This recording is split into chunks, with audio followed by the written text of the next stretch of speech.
Well, hello there. Good evening and welcome to the program. This is Daily Politics on Trust TV. I'm Abdullahi Ahmed. Tonight on the program, the political clock has started ticking. INEC has released the timetable for the 2027 general elections, fixing February 20th for the presidential and National Assembly elections. With that announcement, the calculations have begun across party lines about what the battle strategies will be. At the same time, investigations involving key opposition figures are adding fresh tensions to the political space. The most recent one involving the immediate past governor of Kaduna State. Supporters call it accountability, while critics say it is just pressure on opposition figures. Either way, it is heating up the polity ahead of a major election circle.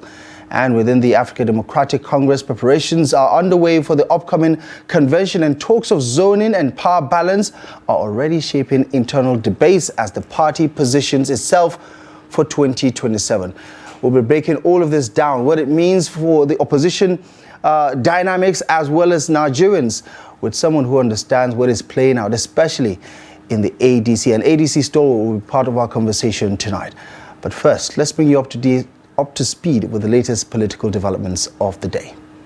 The Independent National Electoral Commission has fixed February 20, 2027 for the Presidential and National Assembly elections. Governorship and State Houses of Assembly polls will follow on March 6, 2027. INEC Chairman Professor Joash Amopiton announced the timetable at a news conference in Abuja on Friday. He said the elections will cover the offices of President and Vice President, governors and deputy governors, except in Anambra, Bayelsa, Edo, Ekiti, Imo, Kogi, Ondo and Osun, as well as members of the Senate, House of Representatives and State Houses of Assembly. Amopiton added that a detailed schedule of activities is now on INEC's official website and has been shared with political parties and stakeholders. The Federal High Court in Abuja has granted an activist, Mr. Emerio Loye, permission to inquire into the academic qualifications of Interior Minister Olubunmi Tunji-Ojo. Justice Binta Nyako approved the request in an ex parte ruling. Owolemi is seeking to verify the secondary school certificate allegedly issued to the minister by the West African Examinations Council, citing discrepancies in his academic claims. However, in a related case, Justice Joyce Abdulmalik declined a similar request to investigate the minister's NYSC discharge certificate. The Kano State chapter of the New Nigeria People's Party has asked the presidency and the Office of the National Security Advisor to publicly clear its national leader, Rabiu Musa Kwankwaso, of terrorism allegations. In a statement signed by the State Publicity Secretary Engineer Ibrahim Karaye, the party urged the president and the NSA to issue an official statement exonerating Kwankwaso from what it called baseless accusations. The NNPP described him as a patriotic Nigerian with a strong record in education and human capital development. The party warned against dragging security matters into politics and called on Nigerians to reject what it termed attempts to damage its leader's image with unverified claims. President Bola Ahmed Tinubu will visit Kebbi State on Saturday for a one-day official trip. According to his special advisor on information and strategy, Mr. Bayo Nanuga, the president will inaugurate projects executed by Governor Nasser Idris. He will also headline the 61st edition of the 2026 Argungu International Fishing and Cultural Festival as special guest of honor. The festival, held at Matamfada in Argungu, is recognized by UNESCO as an intangible cultural heritage of humanity. Tinubu's visit is expected to attract top officials, traditional rulers, and visitors as Kebbi hosts one of Nigeria's biggest cultural events. All right, some of the latest political events of the day. And we're going to start off our conversation tonight with the biggest news of the day. That's INEC's timetable for the 2027 general elections. It has already elicited a lot of reactions. So let's get the conversation on the way. Joining me on the program tonight is Idris Ibrahim Kalgo, an ADC stalwart, to talk about the politics of 2027, what's happening within the opposition ranks, and what Nigerians are to make of all of the back and forth that is shaping the conversation about the much anticipated 2027 showdown between the APC and all opposition parties in the country. It's good to see you again this evening. Thank you so much for joining us. Thank you, Abdullahi. Right, let's start with the conversation about the timetable. INEC says the presidential and National Assembly elections will be held on February 20th. the governorship and state assembly elections on March 6. However, the immediate reactions have been that it is going to be the first time a national election will be held during the season of Ramadan. That is the immediate reaction. However, I want to get your take on what you make of the timetable so far. Thank you, Abdullahi. Well, I will first start by saying that we're actually happy at the ADC because it's going to be a date where Nigerians will decide. And it's going to be a date whereby we're going to throw out the APC government, where an ADC presidential candidate will emerge winner. On the issue of the dates, I don't know what they are working on, because sometimes I used to ask myself, is INEC working hand in hand with the APC or what? Because, you know, Tinubu have lost drastic support from the North. The North doesn't like him anymore. He has done nothing for the North. According to whom? The people. The people are out there. You have a survey that shows that Absolutely. The president is the only report he gets is from his ministers, the people that work for him. They only tell him what he wants to hear. So he can send an investigators on the ground to go and search, go and do a survey. He will get to know that Nigerian people are no longer with him. They are tired with him because he have nothing to offer for the Nigerians. So in that aspect, if you look at it closely, it's about the people. This is democracy. I don't know why they choose to put it on the date during Ramadan. Is it because that he knows he's not going to get votes from the North? Now it's another strategy, so he disenfranchises people from coming out to vote. Because during Ramadan, lots of people will be concentrated on fasting, worshipping, and you have to eat. You have to be strong before you protect your votes. So what are they trying to do? So, but we'll still work on it because it's about the people. Nigeria is even bigger than INEC itself. So what are the chances that this is just a coincidence? That there is nothing strategic? It is not a coincidence. They know what they're doing. Before they set that date, they must have looked at the calendar. They know what is going on. So it's deliberate. Yeah, okay. So let's just take a quick look at past elections and the dates and how they coincide with the Islamic calendar itself, just to get a sense of where we're coming from and how the next general election would actually fall in line. So back in 1999, the return of the Fourth Republic, the first election was, the presidential election at least, was held on February 27, 1999. Then the re-election bid for the Obasanjo administration was some few months later, April 19, 2003. And you can see how it coincides with the Islamic calendar. And coincidentally, there is nothing that lands in Ramadan, for instance. April again in 2007, April again in 2011, then March in 2015. Of course, it was supposed to be held in February, but for the security situation, it was pushed to March of 2015. Then we returned again back to February in 2019, and then in February again of 2023. If you look at it from a dispassionate point of view, it doesn't look like INEC is trying to change its calendar. It looks like it is in sync with what has happened in the past two general elections. You see, let me make this clear. We at the ADC, we are not worried about the time or whether if it's Ramadan or not, because the people are ready to vote them out. But INEC must do the right thing. This is about Nigerians. It's not about just INEC. And everybody have the right to he or her to cast his or her votes. So they must have to look into this. Is this something doable or not? Is it going to affect so many people from voting? If it is yes, then they have to change it. It's simple. You think this could affect voter turnout? In so many places it may. But the people are ready, even if they decided to say, okay, now we're going to have it, we're not going to change it. Fine. People will still vote APC out, whatever they will do. So there's no any problem with it. We have no problem with it. We are ready. ADC is fully ready because we know we are taking over 2027. We will occupy the villa 2027. People are tired of the APC government. They have nothing to show. Whatever they have to do, if they like, they can connive with the INEC. We don't care because INEC must do the right thing 2027. It is not about INEC, it's about the people. And the people will force INEC to do the right thing. You're sounding so sure, so much so that it looks like you've been to the future and back, and you're just telling us what is going to happen. It's all about, it's like a quantity survey. You calculate things and see how it goes. You get? So now, if the people are not longer together with this government, who's going to vote for them? Is it the ghosts? Or are they going to bring people from somewhere to vote for them? If it is Nigerians, they will not get their votes. We have seen it, it's clear. You can even check. I'm sure you have a lot of friends, you are a journalist, there are some things that you hear. So a lot of things are happening, and then they see no good in this government. Nothing to offer, just suffering on a daily basis. People are dying in insecurity. The youth have no jobs. Nothing to show. So we at the ADC, it's a long-awaited something that we have been waiting for quite long.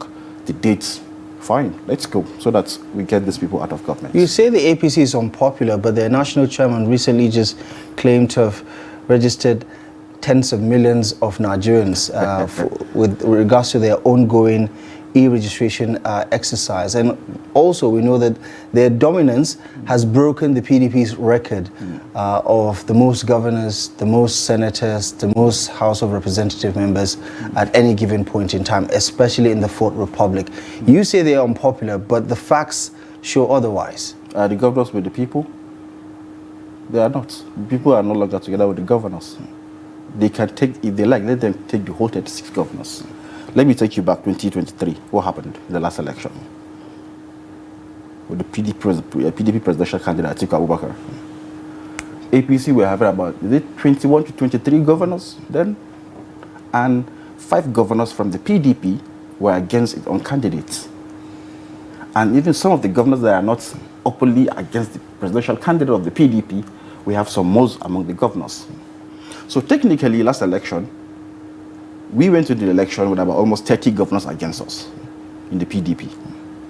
What was the result? Upon all the rigging, how many votes could they get in the APC?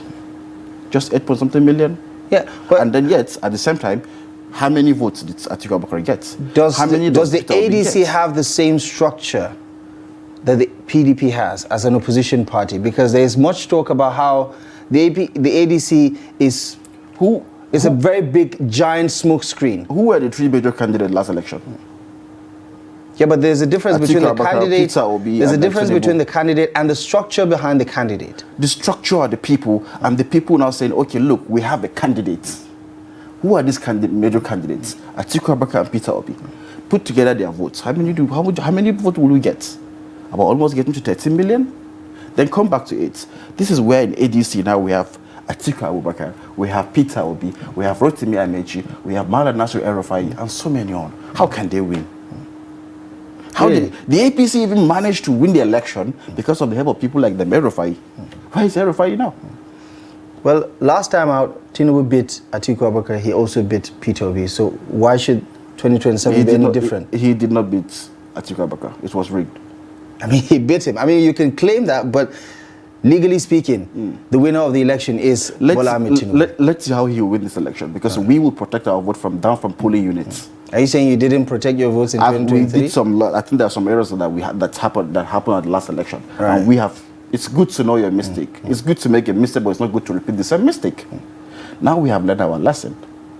We will protect it down from polling units, down to wards. And each and every vote must count. Okay, let's talk about the prosecution or the probes that have come under some sort of criticism. Malam Nasir El-Rufai returned to the country this week, and we saw the drama that played out at the Nnamdi Azikiwe International Airport in Abuja. He alleges that the DSS tried to unlawfully apprehend him, seize his passport because they had plans to lock him up. I mean, this was a claim that he made even before he returned to the country. He's a free man, as of the last time we checked, but the conversation is that the ADC is claiming that their members, especially high-ranking members, are under some sort of intimidation from authorities that are trying to, in a way, undermine the politics of the ADC against 2027. What are the chances that the ADC is just trying to politicize something that is in black and white? If there is a probe ongoing, whether it's in Kaduna or regards to the former Attorney General of the Federation, or regards to other political figures like Tambol and the rest, that we should allow these cases to play out without necessarily politicizing them?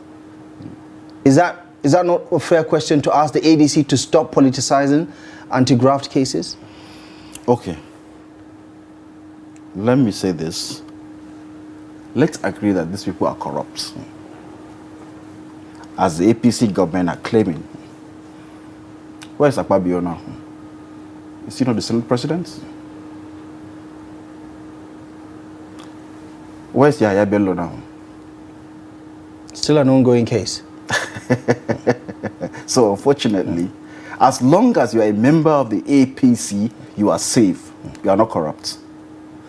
But the moment you said no, you cease to be a member of the APC, now then you are corrupt. And then they will go after you. Will point out to how that argument is flawed, because your running mate in 2023, a running mate to Atiku Abubakar in 2023, Dr. Okoa, who crossed over to the APC, is still dealing with court cases today. So it's safe to say that joining APC does not exonerate or purify you of investigation. Where is Okoa now?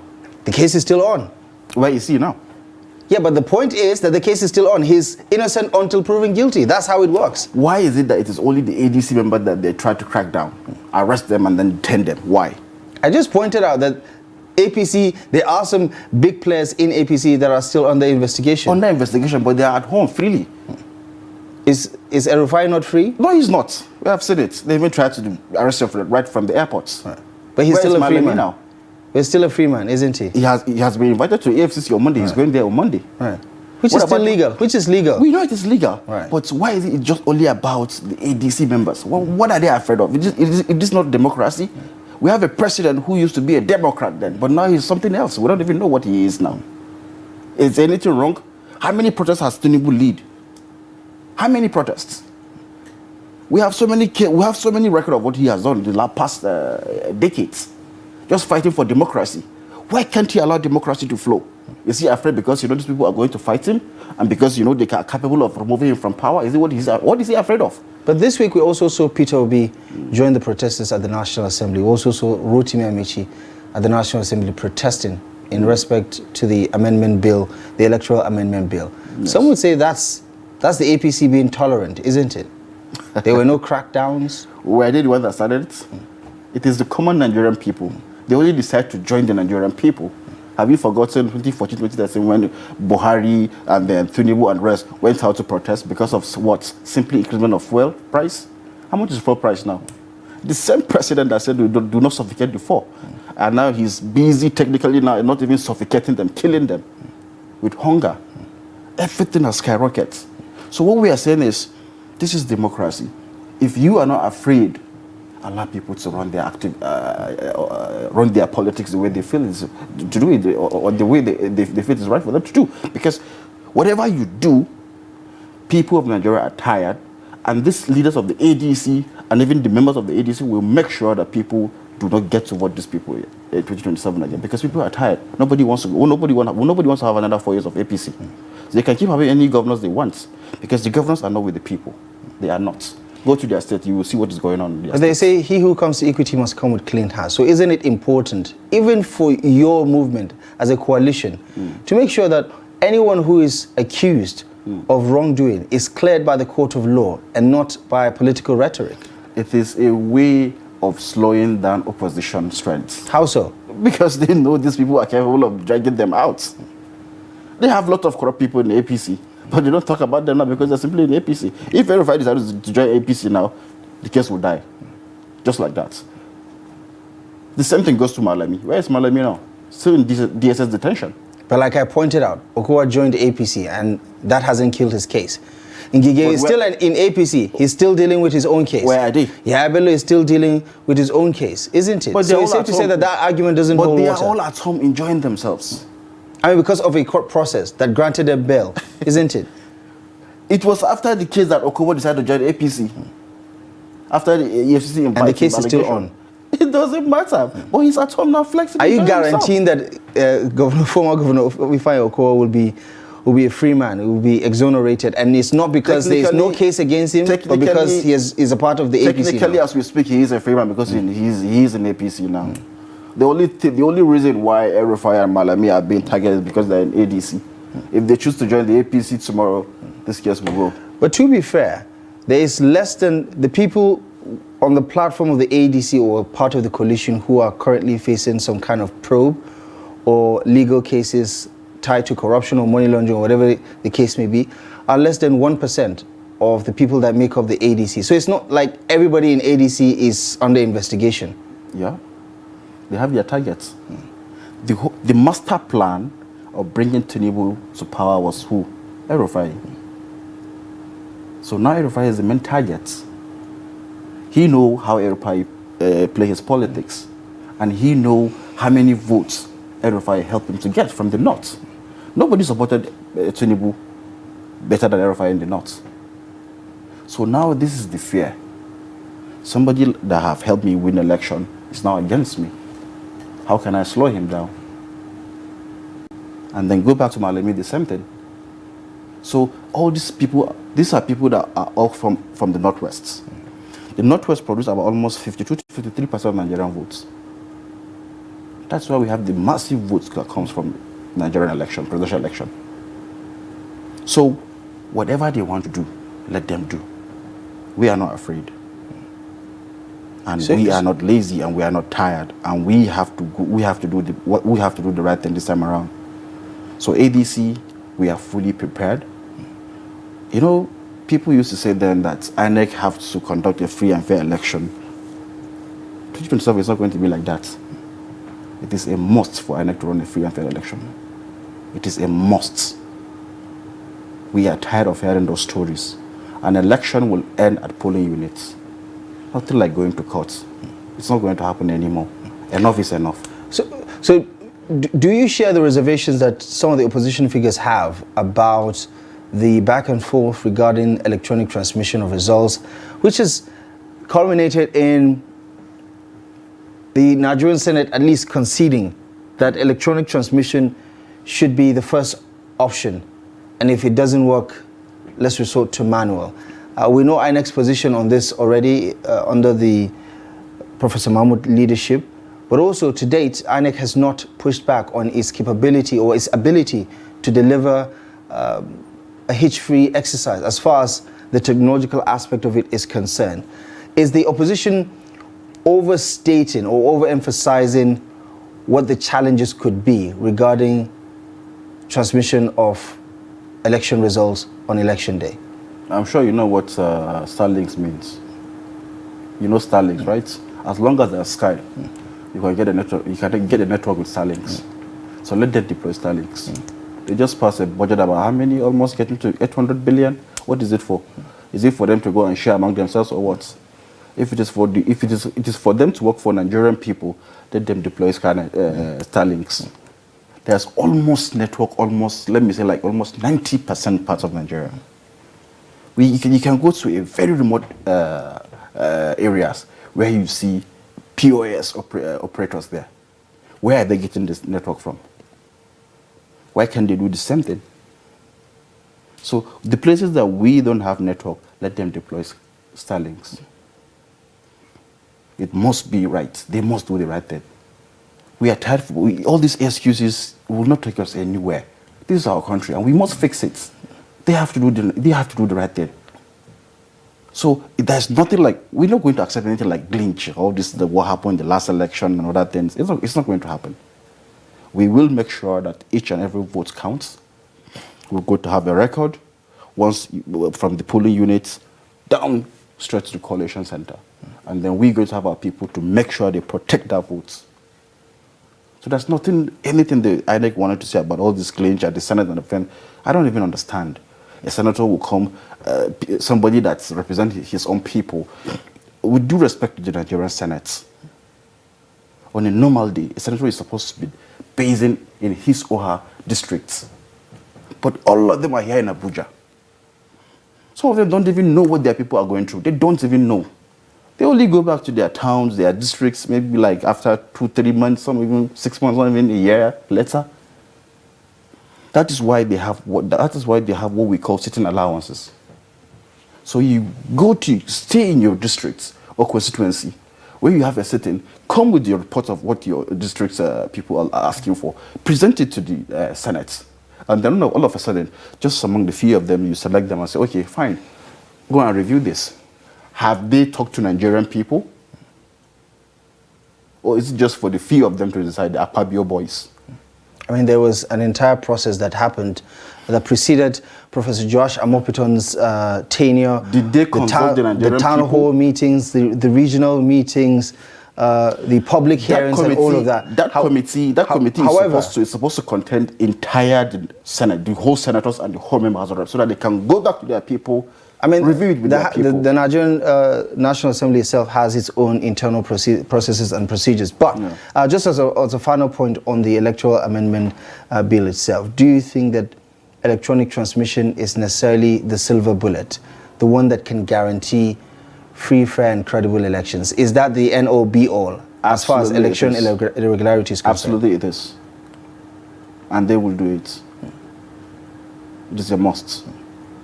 Because we want everything to be transparent. Let everybody see it. We don't have to wait for somebody to be announced at 4 a.m. or 3 a.m. Enough is enough. Speaking of elections, the FCT Council polls is just around the corner, I believe next week. Yes. And we've seen key figures in ADC campaign for one of the candidates in the council polls. We see Peter Obi hit the streets for Dr. Moses. Atiku Abubakar did the same thing. Rotimi Amechi earlier in the day, we saw him in different parts of Abuja trying to campaign. Will this be a litmus test of what the ADC, I beg your pardon, can or cannot achieve in an election of great magnitude, because this is the capital city of the Federal Republic? What ADC leaders are doing is to call on the people. It's for more awareness. You know, in FCT election, more especially like AMAC, most of the elites don't even vote. Those in the cities, they don't.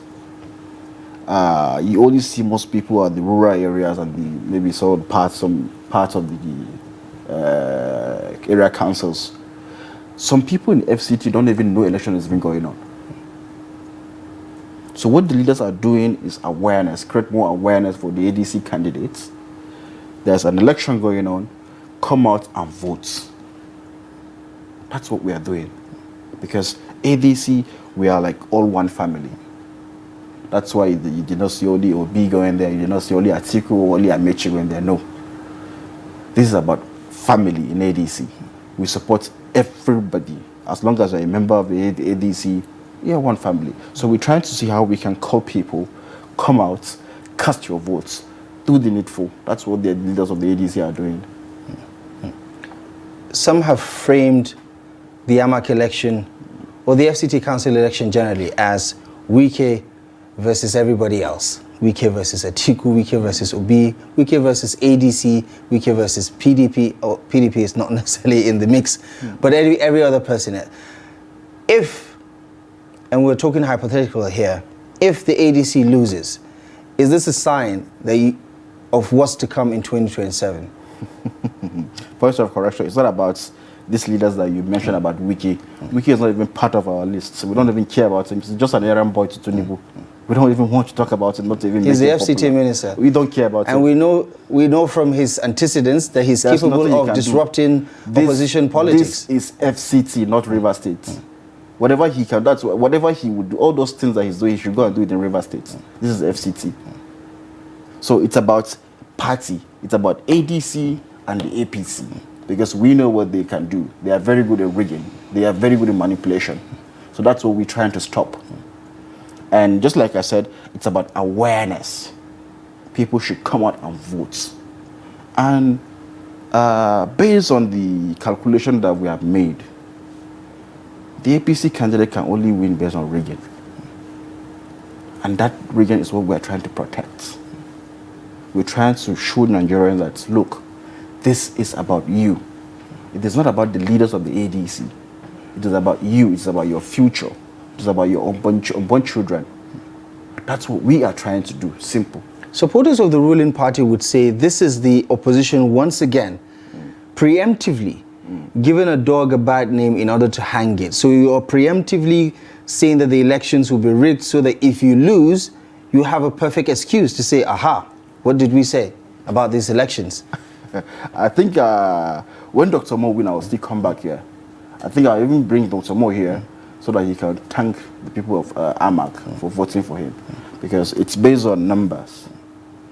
And we so you don't see how ADC could lose the FCT we council? we are not losing this election. Right. We are not.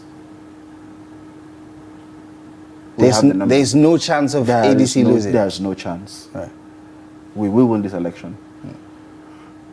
Okay, let's talk about some of the internal developments within the ADC. Rotimi Amici, the former governor, former minister, was in Kano this week, and he said, listen, it only makes sense if the ADC ends up with a southern candidate. We know of his political interest and ambition to be on the ballot in 2027. He says, however, if there's a probability of it being a northern candidate, there needs to be some sort of horse trading to get the southern stakeholders involved in buying into an idea of a northern candidate. Malam Nasir Rufai in a recent interview also alluded to how, listen, the ADC is not going to zone its ticket to any part of the country. It will open the contest to anyone and everyone who is involved. We've had Dr. Datti Baba Ahmed here on the platform, and he had his 2 cents to say that, listen, everything is fine and dandy right now at the ADC, but wait until after the primaries. The moment some of these key figures lose, everything will fall apart like a house of cards. What are the chances that the zoning issue will make or break the ADC ahead of its convention? You know, APC is a different platform where all these politicians come together for the interests, for their own selfish interests. But in ADC, what makes this party a very beautiful party is the leaders understand that party is supreme. Party comes first. And if you look at everything, all these leaders, they are passionate about removing tinubu in 2027. None of them is leaving none of them is leaving the party. They are passionate about it. That's why you can see them now going to campaign, help Dr. Mo, the AMAC candidate. Dr. Mo happens to be somebody who was very close to Peter Obi. Why are you saying that people supporting him now? Why are you saying Rotimi Amici supporting him now? This is a good sign. That's what a party should be, how a party is supposed to run. And that's the beauty of it. And if none of these leaders that says that if I did not get it, I will not support anybody, no. None of them said so. And whatever the party decide, just like I said to you earlier, party is supreme, all these leaders will abide by it. So we have no any problem. And whoever emerges as the candidates, all of us, including leaders, will come together and support that candidate. And did they say that? Because none of them has said it. Atiku didn't say it, Peter Obi didn't say it. There is no guarantee that they will stick around if they lose the primary elections. Have you heard Amici saying that if I do not get it, I'll leave the party? Have you heard Peter Obi said so? But you have to admit it is not uncommon. It is not. But because these people are determined, it is not about themselves. All of them that you are saying. It is about Nigerians. What about obedience who say Obi or nothing? And their only motivation to head to the polls in 2027 or to even work with the ADC is because they anticipate that Peter Obi is going to be the flag bearer of the African Democratic Congress. I'm sure. What about those? I'm sure you heard when Obi was saying that anybody who is insulting other candidates. Yeah, but I'm not talking about insults. I'm talking about the Obi or nothing. It's a good thing to say. It's politics. Nobody can force you. It's politics. And it's a free world. So them saying that either Obi or nothing, it's a good thing to say. But still, they're still promoting the ADC, which is very much fine. If Obi wins, fine. If he did not win, fine. They all support whoever wins. Are you telling me that now if Obi win, those who are not supporting Obi should not support him? No. All of them understand that this is about party first. That is why you see all the leaders, even Obi himself said it, Atiku said it, Amici said it, promote the party, not candidates. So it's just about the party now. And you can see how Nigerians have embraced the party. Everybody loves ADC with passion. Everybody. Almost everybody. There's no way you will go with an ADC cap that people will not remove it from your head. Any day I put on a P cap on ADC or tag, somebody will ask me to remove it and give it to him. Or maybe because you're always hanging around ADC folks. I move around almost everywhere. Right. I move around. People love the party. That's why I said to you, we are happy as, and I have now set a date because we know that that's the date that we are going to defeat tinubu. So we have no any problem about it. ADC is a one family. As you can see, when they tried to embarrass El-Rufai, Atiku went to visit him that same last night. Same thing goes to Amechi. That is one family. That's what we are talking about. And in ADC, party is supreme. Everybody must obey and respect the party rules. You're making it sound like the party is brand new, the people are brand new. These are people with antecedents. A lot of political history that Nigerians still remember. Former governors, former ministers, a former vice president. And it's safe to say that Nigerians have seen what they can do or what they cannot do or what they have failed to do when they were in positions of power.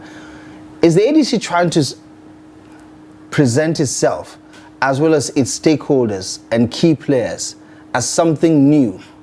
Because the big question is, we've seen what all of these individuals can do, whether the ones on the platform of the ADC or the APC or the PDP. Frankly, there is a concern that there is not enough new blood in all these political parties. It's just more of the same with different rhetoric. Let me break it down to you. The best in history, River State Speaker, State House of Assembly Speaker, was Rotimi Amici. The best governor in history of River State is Rotimi Amici. The best... According to you. You have to qualify it. It's in the record. It's subjective. It's in the record. It's subjective. It's in the record. It is subjective. It is in the record. But you also have to accept it is subjective. It is in the record. It is subjective. It is in the record. Okay, and then look at El-Rufai. When he was in the BP, that was the best time we had a good time. Well, that was the best. That was the best stage for the BP, and he is the best minister of FCT so far. You can testify it. And when he was a governor, you can see how he expand Kaduna, connect road connection and everything. How he tried to reform the education and everything. The best governor, and come back to Atiku, the best vice president. So yes, they were part of the government, but they play a major role, and they were the best during their times. You do like this time around, all we were saying. What are we saying now? You do realize up until 2 years ago, Rotimi Amici and Malam Nasir El-Rufai were members of the APC. Absolutely. So which, are you trying to deduct the APC years, or are you including the APC years? I am not. Even Atiku was once, he's part of the Ergo, APC the conversation that there is no difference between APC and ADC. There is a lot of differences. Why did they leave the party? That is the difference. Because they want power for themselves. How? I mean, isn't it very clear what they're trying to do? Do you think that... Grab power for themselves? Do you think that Tinubu will leave somebody like El-Rufai and go for somebody like Matawale? Do you think Tinubu will leave somebody like El-Rufai and go for somebody like Atiku Bagudu? You think so? El-Rufai leave willingly because he feel like, okay, there's nothing for him to offer here. It's just like I said to you. He said it clearly. Look, yes, I supported this party when I thought like, okay, they have a good direction. But unfortunately, as the going get going, he now noticed that, okay, there's a problem, and decided to move out. Same thing goes to Amici. Or with the El-Rufai point, he was willing and ready to work for the government up until his nomination was rescinded. For all we know, if it had gone through, El-Rufai would still have been a part of this administration. No, not the El-Rufai that you know. He went for the screening. So he, for all intents and purposes, he was ready to work for the Tinubu government. And this Was he asked to leave? Was he asked to leave the party? Even he was not given a minister. Yeah, but the point was he was ready to work for the government as a minister. Yes. Right. Yes. If that hadn't changed, he probably would still be in the APC today. If he chooses to stay in the APC, he could have been in power. Maybe somebody working very close to the president. But it didn't work out. Not that he didn't work out. It didn't work out. He said he chose to opt out. Because it didn't work out, because he couldn't make it to the cabinet. Just like that's what I'm telling you. It's not about like because he did not get the minister. I didn't mean he chose to stay in the party. He could have gotten an appointment, maybe even far better than the minister. Somebody maybe working very close to the president. But he chose to leave the party. Same thing goes to Amechi. Immediately after the primaries, Amechi did not campaign for tinubu. He made it clear to everybody. Because he's somebody who's always straight to the point. If he doesn't like you, he doesn't like you. You're not doing good, you're not doing good. So these are the kind of people that we want in the ADC. So you now see the difference between the APC and the ADC. It's just like you now, for example. You are a staff now in Daily Trust. Are you telling me that if your boss is doing something wrong and then you now decided to say, okay, I wanted to leave, does it make that the two of you are now the same? I mean, there's a difference with corporate situations. This is politics. This is politics. It is almost the same thing. Yeah, but this is politics, isn't it? It is almost the same thing. It's about personal ambitions and interests. Nobody have fought for Tinubu like El-Rufai in the North. Nobody. Well, not according to his recent interviews. He barely supported Tinubu. He said he had to do it because of principle, because it was his rule. It was his rule that he has to support his party, regardless of who came out on top. But away from the rhetoric, there is this concern that the polity itself has been inundated with a lot of personal shots, personal attacks, and there is very little in terms of agenda setting. Like, what is the ADC exactly trying to bring on board? It recently inaugurated its manifesto committee to refine the manifesto of the ADC. But if you have to put a fine point to it about what the ADC is trying to bring on board, as far as policy direction is concerned, philosophy is concerned, what can you tell Nigerians about what is different on the ADC platform as a political party? Simple. People come first. That's what we believe in. Sounds like this political messaging. No, it's Every simple. Political party would say the people come first. No. The difference is different between ADC. That's why we create a committee to review it. What are they reviewing? They are going back to their various constituencies. What is your problem? How do you want to get this thing fixed? And they jot it down. That is what we are doing now. Unlike the other party who just came, sets a few people, write what they think it is better for them. No. In ADC... You have to remember, a good number of the people in your party today, whether it's your national secretary, former Governor Rauf Aregbesola, they were the same people that worked on the APC. So when you take shots at the APC, you have to remember you're also taking shots at people who you're not working with. Were they number one when they were working in the APC? How does that matter exactly? They were part and parcel of the APC. Aregbesola was a minister during Buhari. Right. Does it mean he take the shots? Who take the shots? So it's safe to say that you're forgiven their experience, you've discounted their experience in the APC, because now they're in the ADC. They are just all of a sudden, they're brand new, isn't it? No. Just like I said earlier, they were the best during their times. And these are people that choose to leave APC willingly. They were not suspended. Even when they leave, the APC guys have to go and beg for them to come back, but they refuse to. Why? They are the ones still in power, but they say they want to go back to opposition. That's the difference. And these people have done very much well on their fields. Sometimes people used to blame Atiku because he was a vice president, but the vice president doesn't take the first shots. He only advised. It was the president. You don't remember that when you're trying to give him credit for all the success stories of the Obasanjo administration. What was he? Chairman Committee on Economic Council? Go and check the record. That was the best time we had the best record of it. That's what I'm telling you. Check their record, where they control. you would see that they are the best on doing that. Reading the body language, or at least the temperature of the Nigerian political space, you get the sense that there is a considerable acceptance that the next president should come from the South. You have even people in the North who say, in the interest of fairness and equity, the next president should come from the South. Whether it's Tinubu or any other person for that matter, it has to be a Southern individual who wins the next general election. Do you understand where that sentiment is coming from? And as an Atiku man yourself, are you open-minded about that being the reality on the platform of the ADC, so as not to align or put aside your supporters from the South who feel that it only makes sense for power to rotate to the South? People need to understand this. When they talk about the South, most of them are referring where? Southeast. What about the Southwest? And if you want to talk about zoning, start from 1999 till date. If you want to talk about zoning, you will favor the North.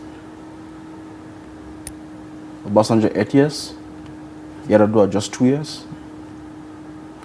Jonathan, how many years? 6 years or how many years? Plus. Then Buhari, 8 years plus. Yar'Adua making how many? 10 years? That's how many? So if you put together Obasanjo, Jonathan, Tinubu, you have about 17 years. I mean, up until Muhammadu Buhari, this was not the case. No. You're talking about zoning. You're talking about zoning, saying it won't be fair for the South. I'm just trying to break it down for you. I'm stating the point. If we are going to talk about zoning, when President Muhammadu Buhari came on board in 2015, everybody else fielded a northern candidate up until 2023. Because in the 2019 elections, the key political players were all northerners. Atiku Abubakar and President Muhammadu Buhari. And when it was time for 2023 general elections, the agreement, or at least the understanding in principle, even if you go back to the chaos that erupted in the PDP, was the fact that, listen, we have to zone this to the South because that is the consensus. Even people like Malam Nasir Rufai made the same case for a Southern candidate on the platform of the APC. So isn't it fair to then continue in the interest of integrity and the principle of fairness and equity for the conversation to continue in that direction? Because this is what Malam Nasir Rufai and his likes agreed to while they were in the APC. So why change now? Just like I said, if you're talking about zoning, you will favor the North. So anybody wants to talk about South, I think we shouldn't even be talking about zoning. We should just do it quietly. It's about number. Not from 1999 till date have only 10 years. South after Tinubu are going to be having 17. It's a simple calculation. Are you saying this because when you talk about because you're an Atiku person? No. When you talk about fairness and justice, 17 and 10. Who's supposed to be who's not being fair and who's not being just? You do know that you're still talking about you do know that others could also zoom out and say, let's take the totality of the 60 plus years that Nigeria has gained independence, okay, and you realize that there were more northern leaders of this country than there were southern leaders. How did they get there? Really? From the prime minister, from the military interregnums. That's military. That's what's the school. Yeah, but like I said, anybody can make the case that they want to make. If you zoom out, there were more northern leaders in this country than there were those from the South. This is democracy. The military regimes are different. There you go, changing the parameters of the conversation. No. It was a coup, which is illegal, which is treason. But a government nonetheless. It doesn't matter. It's still illegal. Right. It's treason by offense. That's cool. Okay. Which we don't want. As far as you're concerned, so you start counting it, and if you look at it from 1999 till date. Some will say Nigeria didn't start from 1999. But the point of the matter is, if we have to wrap things up, zoning shouldn't be a top priority for the ADC as far as you're concerned. ADC is a party for all. What we are praying for, what we want, let it be an open game. Right. Whoever emerge